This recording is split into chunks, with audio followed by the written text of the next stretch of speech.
falaremos sobre as mortes mais misteriosas e sinistras que envolvem os bastidores do mais alto poder político do Brasil. Tragédias repletas de mistério que, apesar da alta repercussão mundial, até hoje continuam sem respostas ou geram dúvidas e especulações quanto aos resultados das investigações. E vamos ao vídeo?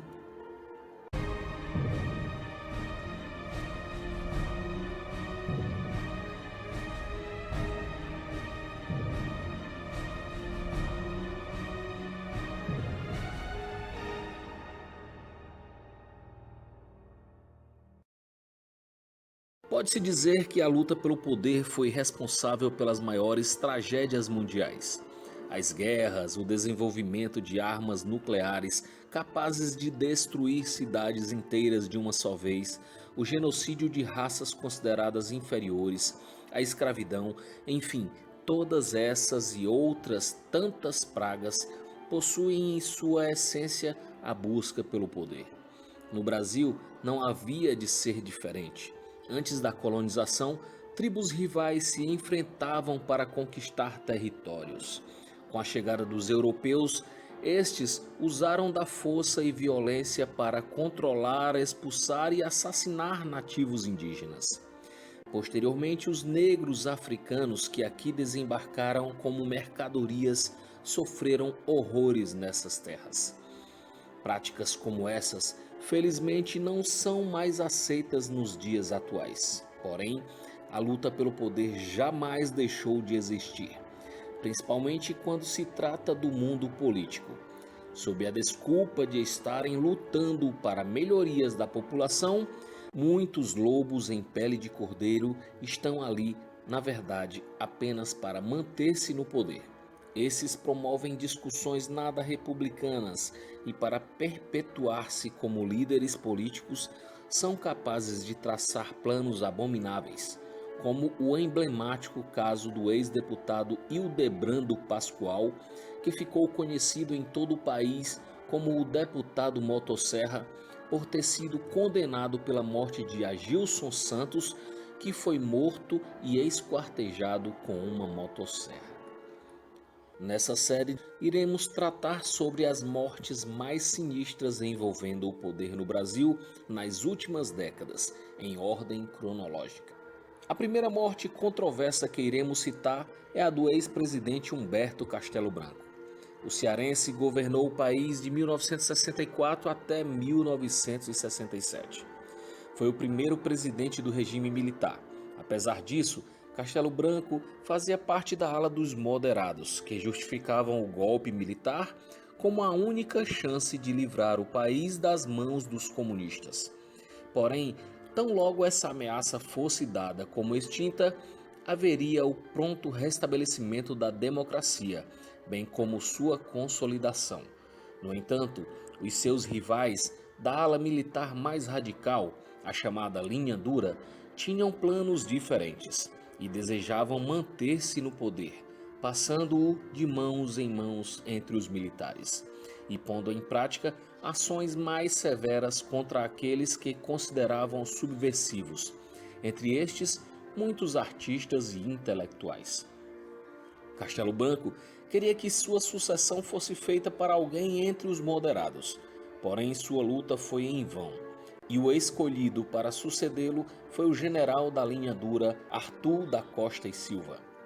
No dia 18 de julho de 1967, pouco após passar a faixa presidencial para Costa e Silva, Castelo Branco embarcou em um avião Piper Aztec para retornar à Fortaleza após uma visita que fizera a escritora Raquel de Queiroz em Quixadá, no Ceará.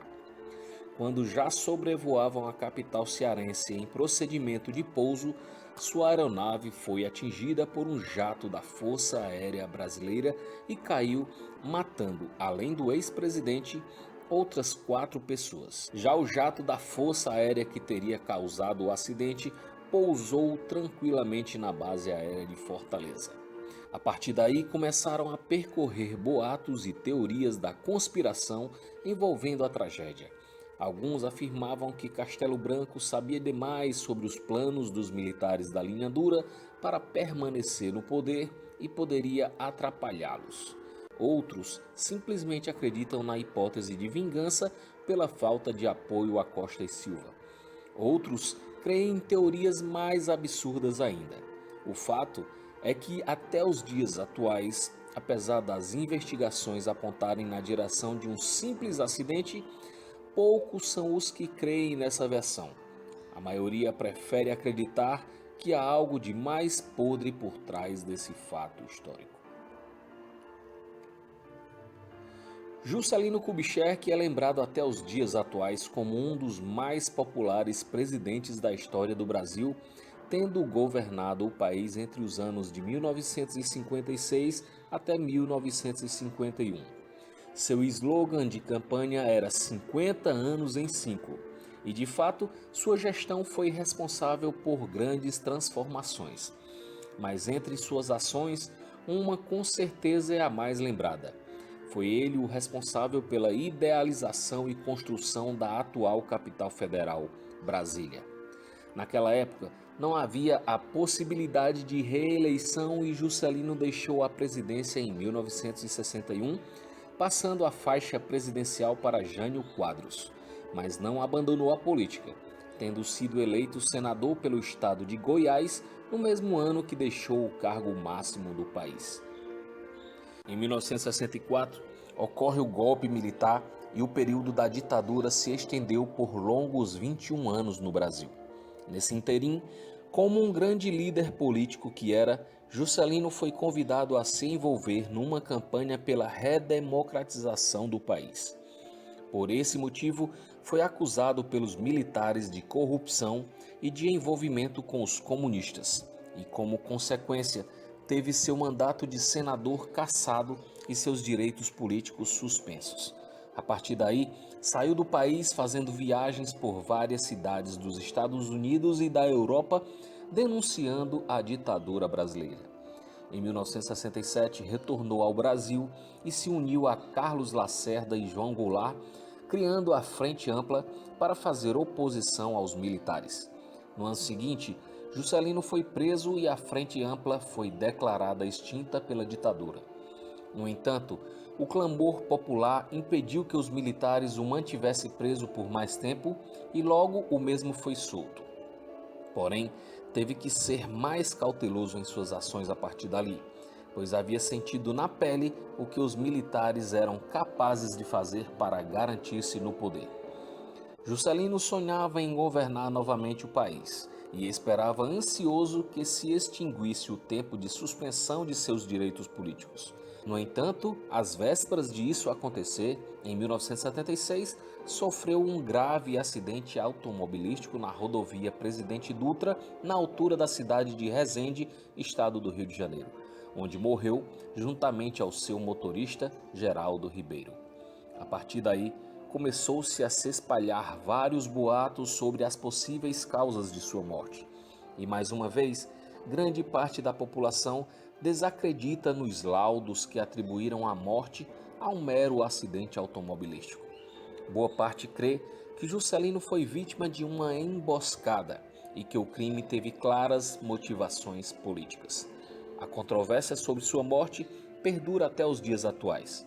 No ano de 2012, a Comissão Nacional da Verdade analisou um inquérito sobre o acidente e anunciou que o ex-presidente foi de fato assassinado. 2 anos depois, a mesma Comissão Nacional da Verdade voltou atrás e anunciou que a morte de Juscelino Kubitschek foi apenas um acidente. As inúmeras controvérsias sobre o caso continuam a alimentar as teses conspiratórias e o ar de mistério que envolve o caso. Tancredo Neves teve uma carreira vitoriosa. Foi deputado, senador, governador de Minas Gerais e ministro. Enquanto governava o estado mineiro, grande pressão popular tomou conta do país através do movimento Diretas Já, que pedia eleições diretas para presidente e o fim da ditadura militar. A emenda Dante de Oliveira foi criada para instituir o voto direto para o cargo máximo do país, Porém, os militares novamente tiveram êxito e conseguiram derrotar a proposta. Os partidos de oposição à ditadura se organizaram para juntos escolherem um nome de consenso para representá-los e disputar a presidência. Um dos principais compromissos em caso de vitória desse candidato seria a aprovação de um projeto que instituísse o voto direto para presidente. Dessa forma, Tancredo Neves foi o escolhido para representá-los na empreitada e em 15 de janeiro de 1985 foi eleito presidente do Brasil através do voto indireto. Sua vitória representava o fim de 21 anos de ditadura militar no Brasil e o país inteiro, de norte a sul, de leste a oeste, comemorava o feito.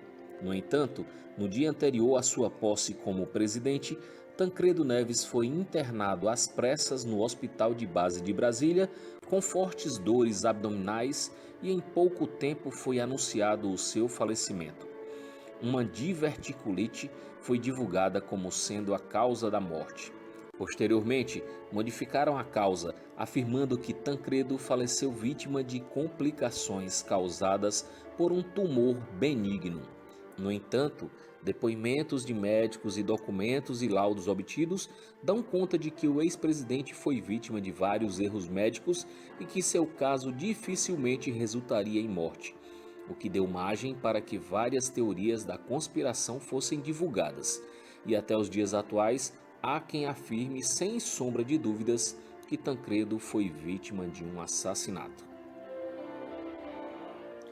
O advogado Ulisses Guimarães teve uma trajetória invejável na política nacional. Foi deputado estadual e posteriormente federal por 11 mandatos consecutivos.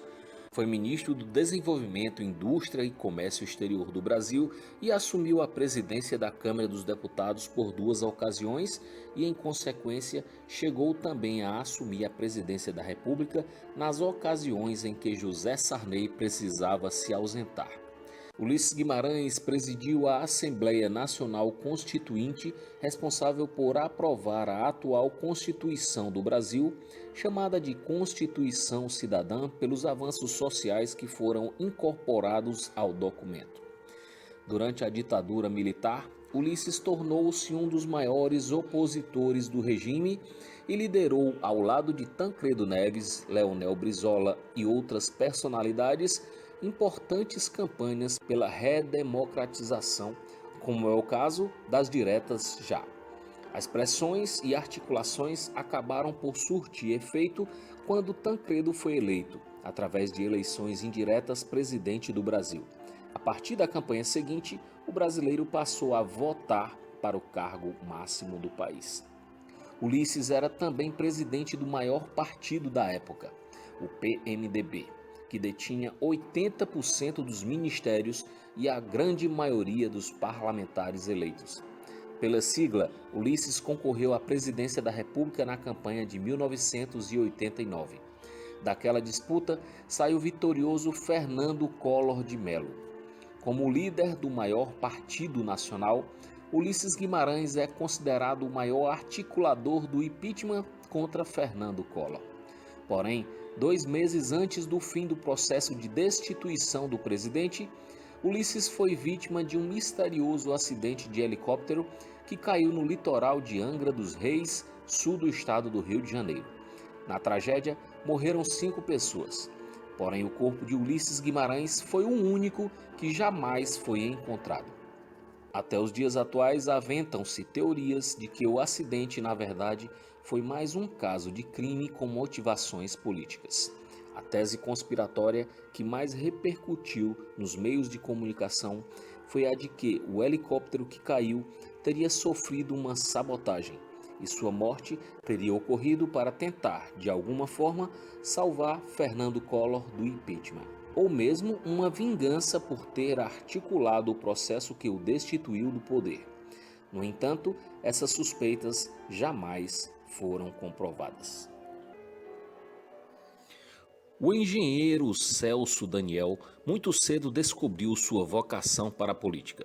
Participou ativamente da construção e consolidação do Partido dos Trabalhadores, sigla partidária que teve seu registro confirmado no ano de 1982. Pelo PT, Celso Daniel disputou a prefeitura da cidade paulista de Santo André no ano de 1988 e, ao vencer o pleito, tornou-se o primeiro prefeito de grande cidade daquele recém-criado partido, colocando seu nome como um dos principais expoentes da sigla, juntamente com Luiz Inácio Lula da Silva. Seu governo em Santo André foi muito bem avaliado e durante esse período Celso trouxe para a sua administração outros companheiros de partido. Sua gestão foi muito importante para alavancar o crescimento do PT. Como não havia a possibilidade de reeleição à época, Celso Daniel teve que deixar o cargo e o Partido dos Trabalhadores perdeu a prefeitura de Santo André para o PSDB. Em seguida, Celso candidatou-se a deputado federal pelo estado de São Paulo e saiu novamente vitorioso. Mas a cidade de Santo André era estratégica para o partido e antes do término de seu mandato como deputado, Celso concorreu novamente à prefeitura daquela cidade e trouxe o município de volta para o PT no ano de 1997. Enquanto ainda estava à frente da prefeitura de Santo André, Celso Daniel atuou como coordenador da campanha de Lula para presidente do Brasil, porém no dia 18 de janeiro de 2002 foi sequestrado e brutalmente assassinado a tiros num crime repleto de mistérios que até hoje geram dúvidas sobre quais seriam as reais motivações e abrem margem para as mais diversas teorias da conspiração. Fato é que a Polícia Federal, em suas investigações, acabou descobrindo grandes focos de corrupção na Prefeitura de Santo André que envolviam concessões para empresas de ônibus em transportes coletivos. Também foi descoberto que recursos provenientes dessa corrupção estavam financiando a caravana de Lula que fazia campanha pelo país. Posteriormente, com a prisão de Marcos Valério, operador financeiro do PT envolvido no escândalo político que ficou conhecido como Mensalão, descobriu-se através de seu depoimento que Celso Daniel concordou em financiar a caravana de Lula, porém discordou firmemente em entregar a administração de Santo André ao que ele chamou de quadrilhas que visavam o enriquecimento pessoal. Uma coisa é concordar em bancar as despesas do partido, outra é envolver a prefeitura em casos que beiram a ação de gangster. De acordo com as investigações da polícia, apesar dos indícios existentes, não é possível afirmar que o crime tenha tido motivações políticas. No entanto, o Ministério Público Federal acredita nessa hipótese, principalmente diante das evidências de corrupção descobertas na Prefeitura de Santo André. O economista Eduardo Henrique Accioli Campos herdou a vocação política do seu avô, o ex-governador do estado de Pernambuco, Miguel Arraes. Através de seus ensinamentos, Eduardo repetiu a façanha do avô e também chegou ao cargo de governador de Pernambuco por 2 mandatos. Porém, os seus sonhos extrapolavam as fronteiras daquele estado nordestino e seu nome começou a ser lembrado no cenário político nacional. Tanto que em 2005 foi convidado pelo então presidente Lula para assumir o Ministério da Ciência e Tecnologia do Brasil. Campos também assumiu a presidência nacional do PSB, o Partido Socialista Brasileiro, e através da sigla candidatou-se à presidência da República em 2014. No início, todos achavam que aquela campanha seria totalmente polarizada entre Dilma Rousseff, do PT, e Aécio Neves, do PSDB. Porém, o nome de Eduardo Campos começou a cair no gosto da população e, de repente, enquanto Dilma e Aécio caíam nas pesquisas, Campos subia e já encontrava-se empatado tecnicamente com o segundo colocado, Aécio Neves. No entanto, no dia 13 de agosto de 2014, enquanto cumpria sua agenda de campanha, Eduardo Campos embarcou em um avião Cessna no aeroporto Santos Dumont, no Rio de Janeiro, com destino à cidade de Guarujá. Cerca de 1 hora depois da decolagem, a aeronave em que viajava caiu sobre uma área residencial na cidade paulista de Santos, sem deixar sobreviventes. Um inquérito foi aberto pela Polícia Federal para investigar o acidente. E apesar de atribuírem a causa da queda do avião a uma possível falha humana ou mecânica, o caso foi encerrado sem responsabilizar sequer uma pessoa ou empresa pelo acidente, dando margem para aumentar ainda mais as desconfianças da população de que Eduardo Campos teria sido mais uma vítima de crime político no Brasil.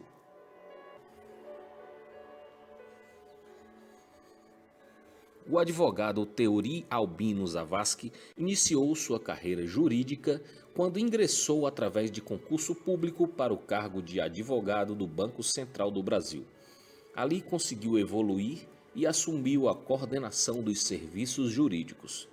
Posteriormente, assumiu também a superintendência jurídica do Banco Meridional do Brasil, onde permaneceu até o ano de 1989, quando assumiu o cargo de desembargador do Tribunal Regional Federal da 4ª Região, tendo presidido a referida corte de 2001 a 2003, quando deixou o cargo para assumir a vaga de ministro do Superior Tribunal de Justiça por indicação do então presidente Fernando Henrique Cardoso. Em 2012, foi indicado pela ex-presidente Dilma Rousseff para assumir uma vaga como ministro do Supremo Tribunal Federal. No ano de 2014, explodiu mais um grande caso de corrupção política no Brasil, que resultou na criação da maior operação nacional de combate ao crime político organizado, a Operação Lava Jato. O juiz federal Sérgio Moro foi o responsável por julgar a maioria dos processos da referida operação. No STF, a relatoria ficou por conta de Teori Zavascki. Juntos, foram responsáveis por autorizar o cumprimento de mais de 1.000 mandatos de busca e apreensão, de prisão temporária e preventiva e de condução coercitiva. Em sua grande maioria, gente poderosa, políticos, executivos de grandes companhias e grandes empresários. A operação desorganizou impressionantes esquemas de lavagem de dinheiro e corrupção que aconteciam no governo federal, à época governado por Dilma Rousseff, que por esse motivo não conseguiu segurar-se na cadeira presidencial e foi retirada do poder através de um processo de impeachment. Teori possuía o poder máximo do país para julgar os envolvidos na Lava Jato. Podia ordenar a prisão ou soltura de réus, anular algumas provas e validar outras, e já era de conhecimento público que iria homologar a delação premiada dos executivos da gigante companhia Odebrecht, logo que o judiciário retomasse os trabalhos após um recesso. Porém, antes disso acontecer, no dia 19 de janeiro de 2017, o avião bimotor turbohélice que transportava Teori Zavascki caiu no mar próximo à cidade de Paraty sem deixar sobreviventes. Rapidamente percorreu o mundo inteiro a notícia do acidente que vitimou o ministro relator da maior operação brasileira contra a corrupção e que, inclusive, contribuiu significativamente para derrubar uma presidente da República. Mais uma vez, a população se viu diante de uma tragédia misteriosa envolvendo o mais alto poder nacional e, apesar dos resultados das investigações, mais uma vez a população não acreditou na versão de um mero acidente ou falha humana e acredita sua morte a um atentado com motivações políticas. Apesar desse caso não ter resultado na morte de Jair Bolsonaro, é importante lembrá-lo, uma vez que o real interesse do autor era o de matar a vítima. Jair Bolsonaro, um militar reformado, entrou na política em 1989, quando foi eleito vereador pelo Rio de Janeiro. Antes de terminar seu mandato, candidatou-se a deputado federal e mais uma vez foi eleito, mantendo-se no cargo eletivo por quase 30 anos. Em 2018, candidatou-se a presidente da República pelo PSL, Partido Social Liberal. No início, sua candidatura não despertou preocupações por parte dos grandes partidos, pois Bolsonaro era considerado um mero deputado do baixo clero com ideias conservadoras e seus recursos para a campanha eram mínimos frente à grande maioria dos demais candidatos. Por inúmeras vezes, Jair foi abandonado pelos próprios colegas de Câmara que recusavam-se a ouvir seus discursos e teve que fazê-los sozinho. No entanto, os escândalos do Mensalão e da Operação Lava Jato, ocorridos nos governos do PT, fizeram com que boa parte da população criasse uma enorme rejeição contra os partidos alinhados à esquerda. A partir daí, essa parcela dos brasileiros passou a buscar nomes que fugissem totalmente à regra do quadro político à época. Bolsonaro fazia um discurso firme de tolerância zero contra o crime e a corrupção e em defesa dos valores familiares e cristãos, e assim começou a ganhar adeptos por todo o país. A alta rejeição das outras opções que disputavam aquele pleito eleitoral, aliado à sua forma aparentemente sincera e convicta de falar e agir, fez com que sua candidatura ganhasse visibilidade. Animado com sua ascensão nas pesquisas, Bolsonaro passou a fazer cada vez mais caravanas pelo país. Sua recepção em cada lugar que chegava era comparável à de astros da música, onde uma legião de fãs parecia delirar chamando seu nome ou mesmo seu apelido, Mito, que ganhou devido suas respostas rápidas e sinceras contra perguntas consideradas maliciosas. Parecia algo surreal essa idolatria a um político. Apesar disso, jamais em toda a história do Brasil viu-se um fenômeno similar. Mesmo Luiz Inácio Lula da Silva, considerado um dos mais populares presidentes e que deixou o cargo com uma das mais altas taxas de aprovação, segundo os institutos de pesquisa, nem mesmo ele conseguiu arregimentar uma legião tão fervorosa de admiradores. Dessa forma, o que era muito improvável aconteceu e Bolsonaro rapidamente assumiu a liderança das pesquisas para presidente. Por outro lado, suas falas totalmente sem filtros e o tom irônico que usava para rebater seus opositores despertavam uma espécie de repugnância entre os radicais da esquerda, enquanto parecia fornecer combustível para alimentar o ódio dos radicais da direita. Assim, as eleições presidenciais de 2018 tornaram-se as mais disputadas, com troca de insultos, difamações, fake news, amizades rompidas, familiares em pé de guerra, enfim, uma disputa que extrapolava os limites éticos. Bolsonaro, acostumado com o ambiente hostil da política, onde era tratado com total indiferença, parecia não importar-se com todo aquele ambiente de guerra e por inúmeras vezes dispensava seguranças em suas andanças pelo país. Provavelmente achava impossível que no meio daquelas multidões que se aglomeravam para vê-lo ou tocar-lhe, houvesse alguém com interesse e capacidade para atentar contra a sua vida. Lê do engano.